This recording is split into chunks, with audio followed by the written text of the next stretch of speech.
Hello बच्चों, लीजिए हम फिर से आ गए और एक नए वीडियो में। तो बच्चों, पिछली कक्षा में पिछली वीडियो में हम कर रहे थे पाठ 3 आपके हिंदी व्याकरण के पाठ 3 मात्राएं, शब्द और वाक्य। तो उस वीडियो में हमने जाना मात्राओं के बारे में। तो आज हम इस वीडियो में पढ़ने जा रहे हैं शब्द और वाक्य। क्या पढ़ेंगे आज हम? शब्द और वाक्य के बारे में। आइए बच्चों चलते हैं। तो आइए बच्चों, सबसे पहले हम पढ़ते हैं शब्द। ठीक है बच्चों, शब्द देखिए, क अ ल अ स अ कलश। हाँ बच्चों, ये है कलश। ये है म अ छ अ ल में बड़ी ली मछली। तो देखिए, कलश और मछली। हमने देखा कि ऊपर दिए गए दोनों शब्द वर्णों यानी कि स्वर और व्यंजन के मेल से बने हैं। ये किसी के नाम है और हम इनका मतलब समझते हैं। हाँ बच्चों देखिए, ये है कलश और ये है मछली। तो ये दोनों शब्द किससे बने हैं? स्वर और व्यंजनों के मेल से कलश और मछली बने हैं। और ये दोनों किसी के नाम है ना। और इसको पढ़कर हम जानते हैं कि इसका मतलब क्या है। जैसे कलश, ये है कलश, तो इसका नाम है कलश। ये है मछली, तो इसका नाम है मछली। तो हम समझ गए ना कि कलश और मछली क्या है। हाँ, तो अब देखिए, अब वर्णों का यह मेल देखो। और देखिए, और भी ऐसे एग्जाम्पल्स उदाहरण दिए हैं। देखिए, यकोल, यकोल। यकोल का कोई अर्थ होता है? नहीं, कोई अर्थ नहीं है। यकोल का कोई अर्थ नहीं है, इसलिए ये शब्द नहीं है। समझ गए? यकोल, ये कोई अर्थ नहीं है, इसीलिए हम इसे शब्द नहीं कहेंगे। और ये देखिए, कोयल, कोयल, कोयल शब्द है। ये हाँ बच्चों, कोयल शब्द है। क्यों? क्योंकि इसका अर्थ है। हाँ बच्चों, कोयल को हम शब्द कहेंगे। क्यों? क्योंकि इसका अर्थ है। ठीक है, इस तरह शब्द को लिखने के लिए वर्णों का सही क्रम में लिखा जाना आवश्यक है। हाँ बच्चों, इसीलिए क्या है, शब्द को लिखने के लिए वर्णों का सही क्रम में लिखा जाना जरूरी है, आवश्यक है। जैसे देखिए, यकोल, यकोल, यकोल का जगह तो उल्टा पुल्टा है, इसीलिए इससे कोई अर्थ नहीं बना, इसीलिए हम इसे शब्द नहीं कहेंगे।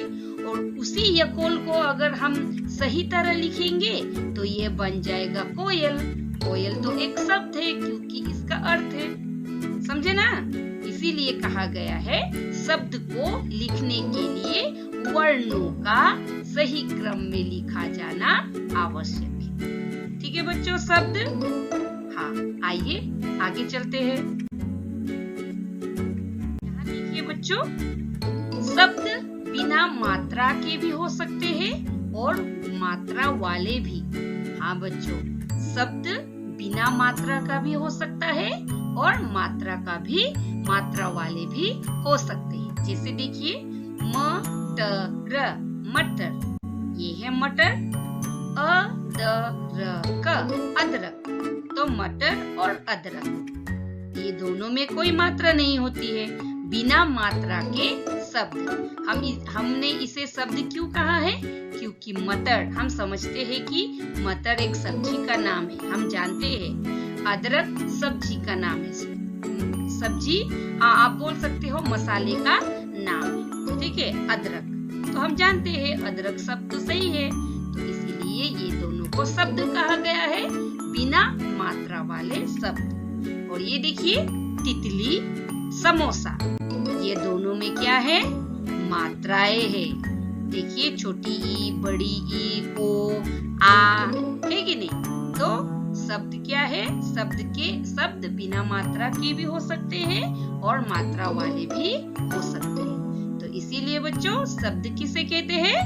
वर्णों के अर्थपूर्ण मीनिंगफुल मेल को शब्द कहते हैं। हाँ, वर्णों के अर्थपूर्ण मेल को शब्द कहते हैं। जैसे मटर, ये तो मीनिंगफुल है, हम समझते हैं ये तो मटर है। अगर इसको उल्टा पुल्टा किया जाता तो वो शब्द नहीं होता, लेकिन मटर मटर एक शब्द है, सही शब्द है।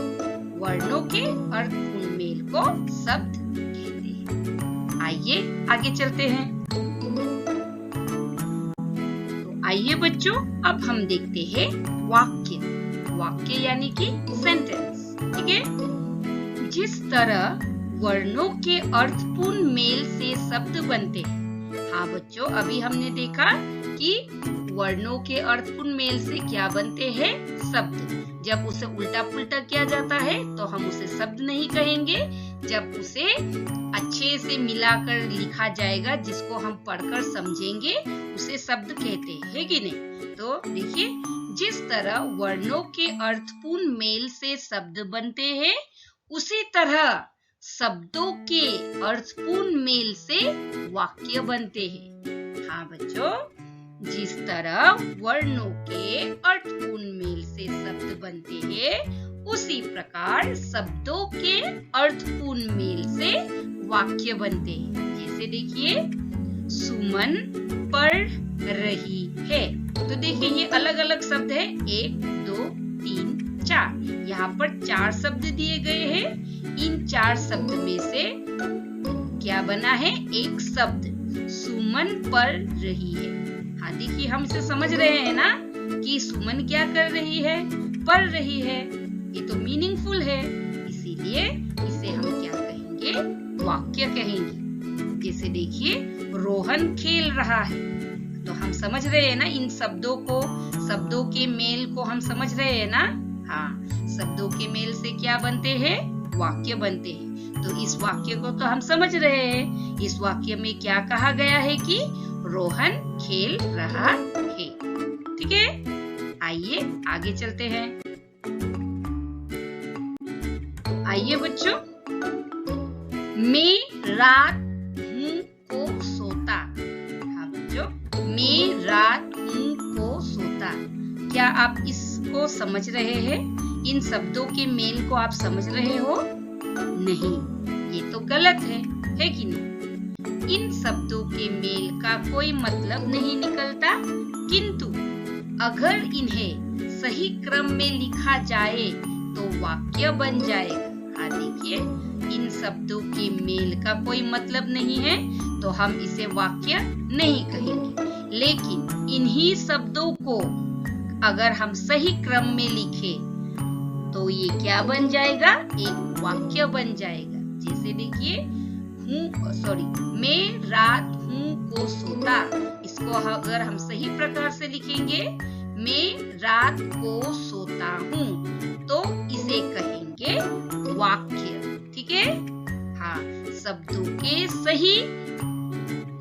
को सही क्रम में लिखा जाने से हम इसे क्या कहेंगे? वाक्य कहेंगे। ठीक है? शब्दों के सही और अर्थपूर्ण मेल को वाक्य कहते हैं। हाँ बच्चों, वाक्य किसे कहते हैं? शब्दों के सही और अर्थपूर्ण मेल को वाक्य कहते हैं। ठीक है, समझ गए? ओके, आइए। तो आइए बच्चों, इसे भी हम जान लेते हैं। देखिए यहाँ पर क्या दिया गया है? जिस तरह वर्णों के मेल से शब्द और शब्दों के मेल से वाक्य बनते हैं, उसी तरह वाक्यों के मेल से भाषा बनती है। हाँ बच्चों, देखिए बहुत अच्छी तरह यहाँ पर बताया गया है। जैसे हम वर्णों को मिलाकर शब्द बनाते हैं और शब्दों को मिलाकर वाक्य बनाते हैं, है कि नहीं? उसी तरह वाक्यों को मिलाकर क्या बनाया जाता है? भाषा। ठीक है? जिस तरह वर्णों के मेल से शब्द बनती है, शब्दों के मेल से वाक्य बनती है, उसी तरह वाक्यों के मेल से भाषा बनती है। ठीक है, आइए आगे चलते हैं। तो आइए बच्चों, अब हम देखेंगे इस पाठ से हमने क्या जाना, क्या सीखा। आइए, सबसे पहले अ सभी व्यंजनों में लगा रहता है। हाँ, हमने जाना कि अ सभी व्यंजनों में लगा रहता है। वैसे तो अ की कोई मात्रा नहीं होती है, इसीलिए अ सभी व्यंजनों में लगा रहता है। दूसरा, अ को छोड़कर बाकी सभी स्वरों की मात्राएं होती है। हाँ, अ की तो कोई मात्रा नहीं होती है। अ को छोड़कर बाकी सारे सभी स्वरों के मात्राएं होती है। उसके बाद देखिए, मात्राएं व्यंजन के चारों ओर लगती है। हाँ बच्चों, मात्राएं व्यंजन के चारों ओर लगती है, आगे, पीछे, ऊपर, नीचे।